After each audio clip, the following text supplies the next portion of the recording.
बहुत साल पहले की बात है। सुंदरबन नाम का एक बहुत बड़ा जंगल था। उस जंगल में बहुत सारा जानवर मिलजुल कर रहते थे, जिनमें से दो दोस्त भी रहते थे। एक था कौवा और एक था हिरन। दोनों की दोस्ती बहुत गहरी थी। दोनों एक साथ जंगल में घूमते थे और मजे करते थे। जो मन में आया वो खाते थे और हमेशा तंदुरुस्त रहते थे। वो हर वक्त साथ रहते थे, साथ खाते थे और साथ रहते भी है। वो खाने के तलाश में दिन भर जंगल में घूमते रहते थे और शाम होने के बाद एक पेड़ के नीचे आश्रय लेते थे। कौवा पेड़ के ऊपर एक शाखा पर रहता था और हिरन पेड़ के नीचे एक गड्ढे में रहता था। इस प्रकार उन दोनों के दिन अच्छी तरह से बीतने लगे।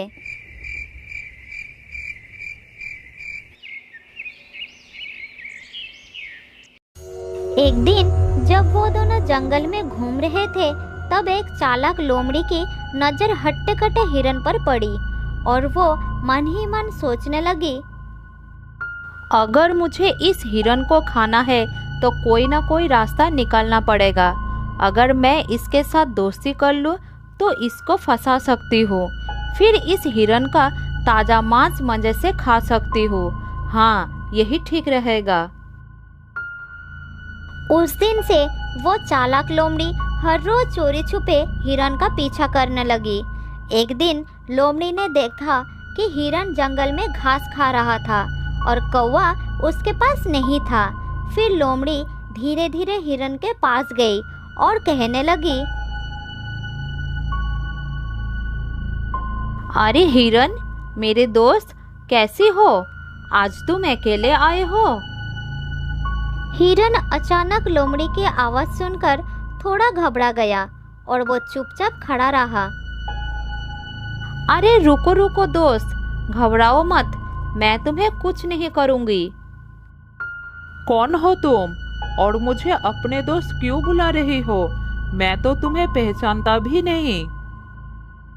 अरे भाई, जान पहचान तो हो ही जाएगी। क्या तुम मुझसे दोस्ती करोगे? नहीं, अनजान लोगों से दोस्ती नहीं करना चाहिए। माफ करना, मैं आपकी दोस्त नहीं बन सकता। मेरा एक दोस्त है। मैं इस जंगल में अकेली हूँ। मेरे सारे दोस्त मुझे छोड़कर चले गए हैं। मैं बहुत दुखी रहती हूँ और जब मैंने तुमको देखा तो मेरा मन खुश हो गया था। अगर तुम मेरी दोस्त बन जाओगे तो मैं बहुत खुश हो जाऊंगा। ये कहते कहते लोमड़ी की हृदय दुख से भर गई और उसकी आंखों में आंसू आ गए। लोमड़ी की आंखों में आंसू देखकर हिरन का दिल नर्म हो जाता है और वो उसकी दोस्ती स्वीकार कर लेता है। उस दिन से दोनों एक साथ समय बिताने लगे। नए दोस्त को पाकर हिरन कौवे को बिल्कुल भूल जाता है। दोस्त हिरन, क्या तुम मुझे अपना घर दिखाओगे? मैं तुम्हारा घर देखने के लिए बहुत उत्सुक हूँ। ले चलो ना दोस्त। हाँ दोस्त, बिल्कुल ले जाऊंगा। तुम मेरे नए दोस्त, तुम्हें अपना घर दिखाने में कोई समस्या नहीं है। चलो मेरे साथ। हिरन लोमड़ी को साथ लेकर अपने घर के तरफ चलना शुरू किया। इधर कौवा दूर से देखा कि हिरन और लोमड़ी साथ में चल रहे थे। फिर कौवा उनके जाने से पहले ही अपना घर में पहुंच चुका था। तब हिरन लोमड़ी को लेकर कौवे के पास आया। कौवा भाई, ये लोमड़ी मेरा नए दोस्त है। ये बहुत ही अच्छा है। इसका कोई और दोस्त है ही नहीं और अकेला रहता है। चलो हम दोनों ही इसके दोस्त बन जाते हैं। दोस्ती एक लोमड़ी के साथ? ये तो गलत ही होगी। क्या तुम्हें नहीं पता कि वो एक मांसाहारी प्राणी है? इसके साथ दोस्ती मैं नहीं करूँगा। अब ये तुम्हारी मर्जी है कि तुम किससे दोस्ती करना चाहते हो। ऐसा कहकर कौवा वहाँ से उड़ गया। लेकिन हिरन को लोमड़ी पर बहुत भरोसा आ गया था। वो उसके साथ ही घूमने लगा। एक दिन लोमड़ी ने हिरन को कहा, दोस्त हिरन, आज मैं तुम्हें एक जगह ले जाऊंगी जहाँ तुम्हें अपना मनपसंद बहुत सारा खाना मिलेगा। हिरन ने लोमड़ी का बात मान लिया और वो उसके साथ चलना शुरू किया। लोमड़ी ने हिरन को एक खेत में लेके गई जहाँ तरह तरह की सब्जियां उगी हुई थी। हिरन इतना खाना देखकर बहुत खुश हो गया। मेरे दोस्त, अगर तुम नहीं होते तो मुझे इतना स्वादिष्ट खाना कभी नहीं मिलता। अब तुम्हारी वजह से मुझे ये सब खाने को मिल रहा है।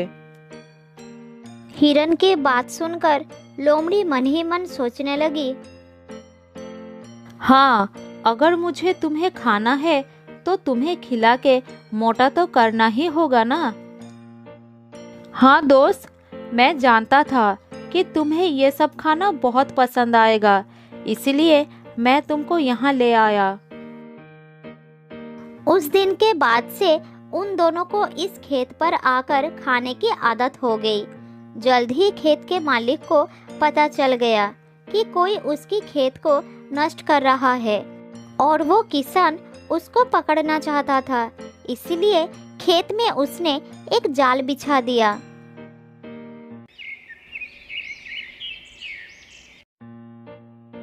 अगले दिन जब लोमड़ी और हिरन वहां पर आए तब हिरन जाल में फंस गया और हिरन को इस हालत में देखकर लोमड़ी वहां से भाग गई और थोड़ी दूर जाकर छुप गई। वो इंतजार करने लगी कि किसान वहां पर आए और हिरन को मार दे। उधर हिरन मदद के लिए चिल्लाता रहा। उसने सोचा कि शायद लोमड़ी उसे इस जाल से मुक्त करेगी, लेकिन वो भाग गई। हिरन को तब कौवे की बात याद आया और वो चिल्लाकर कौवे से मदद मांगने लगा। कुछ देर बाद हिरन की आवाज कौवे को सुनाई दी और वो जल्द ही उसके पास आ गया। दोस्त, मेरी मदद करो, इस जाल से निकालो मुझे, नहीं तो खेत का किसान मुझे मार देगा। जल्द ही निकालो दोस्त। अगर तुम मेरी बात उस दिन मानती तो आज इस समस्या में नहीं पड़ना पड़ता। मैंने कहा था ना, वो लोमड़ी धोखेबाज है। तुम्हें मुसीबत में देखकर भी वो भाग गई। हाँ दोस्त, मुझसे बहुत बड़ा गलती हो गया है, लेकिन तुम मुझे जल्द ही इस जाल से निकालो। मेरा दम घुट रहा है, मैं मर जाऊंगा। ठीक है, एक काम करो, जब किसान आएगा तो तुम मरे हुए का नाटक करना और मैं तुम्हारे पैरों को चुभाते रहूंगा। जल्दी करो, मालिक आ रहा है।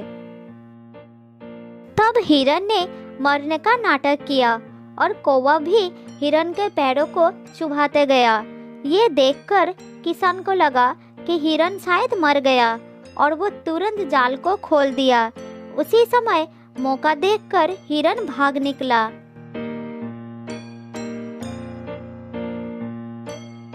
लोमड़ी दूर से ये सब देख रही थी। हिरन के भाग जाने से वो निराश हो गई। उसने सोचा था कि वो हिरन के स्वादिष्ट मांस को खाएगा, लेकिन कौवे ने आकर सब कुछ खराब कर दिया। उधर अपना घर पहुंचकर हिरन ने कौवे को धन्यवाद दिया और फिर से दोस्ती कर ली। फिर कौवे ने बोला, अब उस लोमड़ी को सबक सिखाना पड़ेगा। हाँ, उसे सबक सिखाना ही पड़ेगा। मुझे पता है वो कहाँ रहती है। जैसे लोमड़ी ने तुम्हें फंसाए है ना, उसी तरह तुम भी उसका विश्वास जीतकर उसे फंसाओ। किसी भी तरह हम उसको खेत के मालिक से पकड़वाएंगे। बहुत ही अच्छी योजना है मेरे दोस्त। हिरन कौवे को लोमड़ी के घर के पास ले गई। कौवा हिरन को लोमड़ी के पास जाने के लिए कहकर खुद एक पेड़ के डाल पर बैठकर नजर रखने लगा। हिरन सीधा लोमड़ी के घर के अंदर चला गया।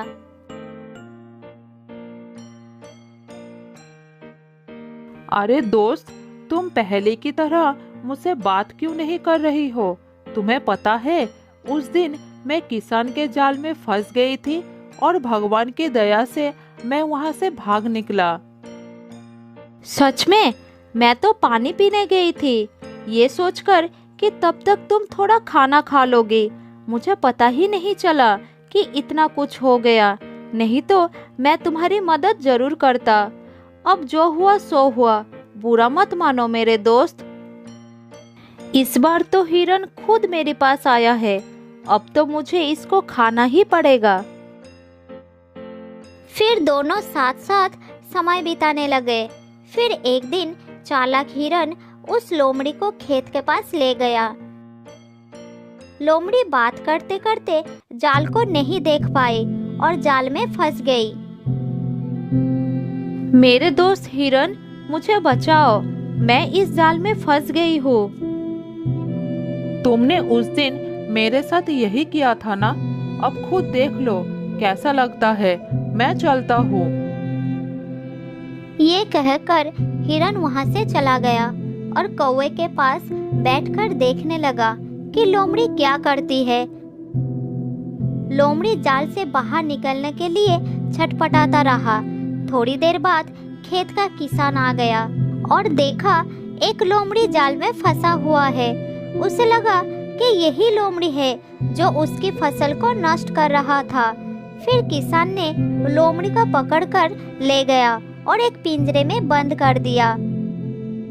किसान के जाने के बाद हिरन और कौवा उसके पास गए। तुमने मुझे धोखा दिया था। मैंने तुम्हें अपना दोस्त समझा, लेकिन तुमने मुझे मौत के मुंह में छोड़कर भाग गए। अब तुम इस पिंजरे में बंद रहो, यही तुम्हारी सजा है। मैं चलता हूँ। ये कहकर कौवा और हिरन वहाँ से चले गए और उस दिन के बाद से वो दोनों खुशी खुशी रहने लगे। बहुत साल पहले की बात है।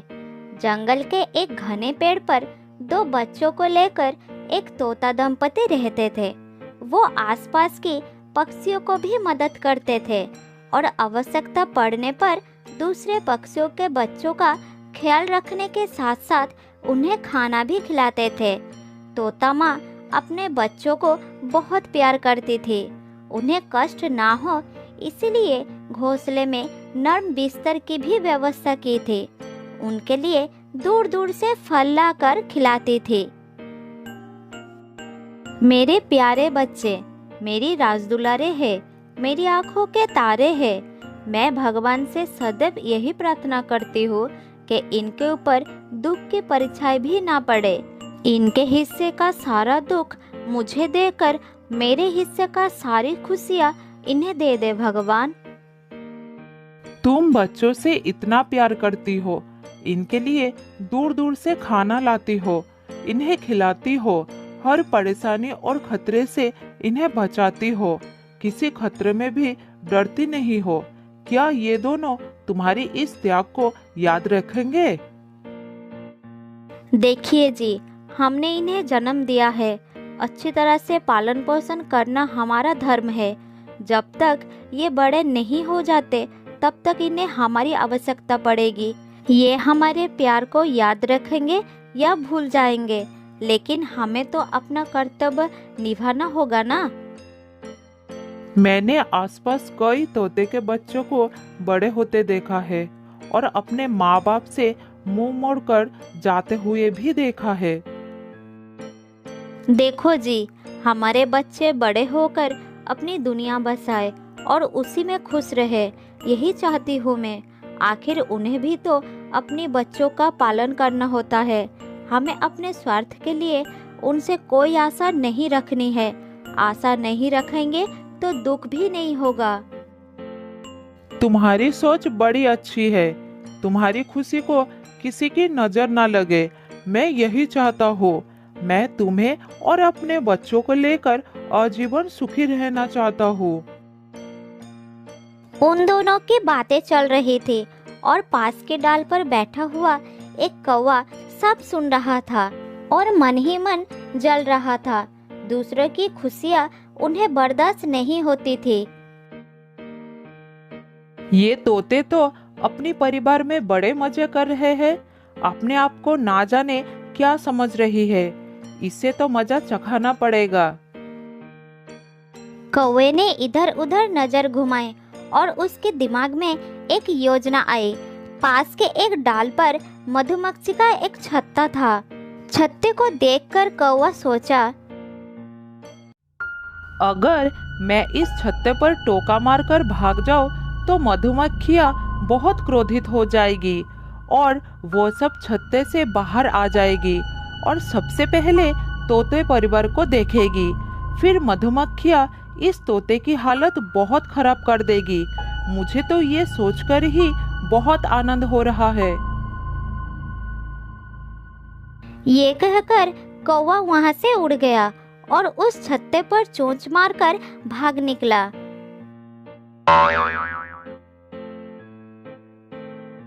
उसकी ये गंदी हरकत को देखकर तोते को बहुत गुस्सा आया और उसने उसका पीछा कर लिया।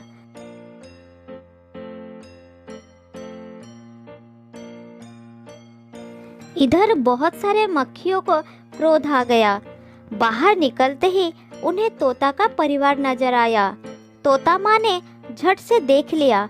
उसे अपने बच्चों के चिंता आ गई। माँ तोता अपने बच्चों को पूरी तरह से ढक लिया। फिर मधुमक्खियाँ वहां आकर माँ तोता को डंक मारने लगे। उसे बहुत पीड़ा हो रही थी, लेकिन डंक सहकर भी बच्चों को बचा रही थी।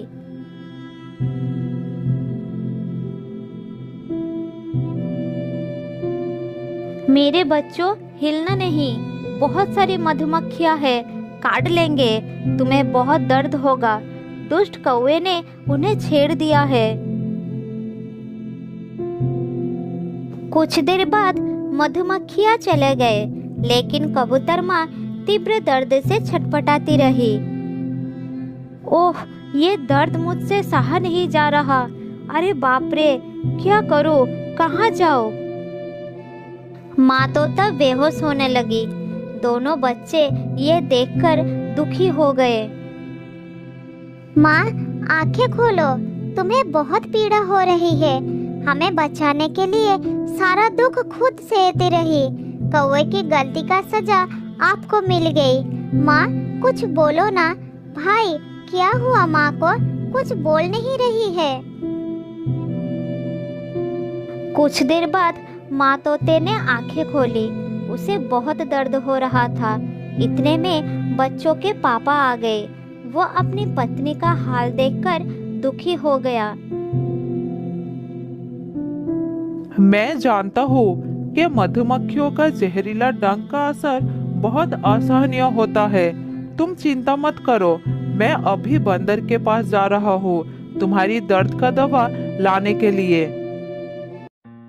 ये कहकर वो दवा लाने के लिए चला जाता है। बंदर भाई, मेरी पत्नी को कुछ मधुमक्खियों ने डंक मार दिया है। उसे बहुत दर्द हो रही है। क्या तुम्हारे पास कोई दर्द निवारक दवा है? अगर है तो जल्दी दो, तुम्हारी बड़ी कृपा होगी। हाँ, दवा तो है, लेकिन ये सब हुआ कैसे, ये तो बताओ। ये सब एक दुष्ट कौवे की वजह से हुआ है। वह कौवा हर रोज किसी न किसी को परेशान करता है। आज वो मधुमक्खियों के छत्ते पर धक्का देकर भाग गया। तभी मधुमक्खियां छत्ते से निकली और मेरी पत्नी को सामने पाकर डंक मार दिया। ठीक है, ये लो दवा और जल्दी अपनी पत्नी के पास जाओ।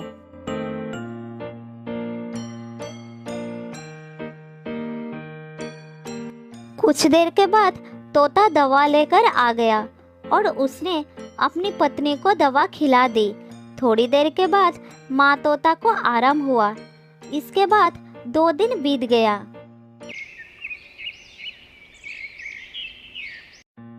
एक दिन कौवा एक पेड़ के नीचे बैठा हुआ था।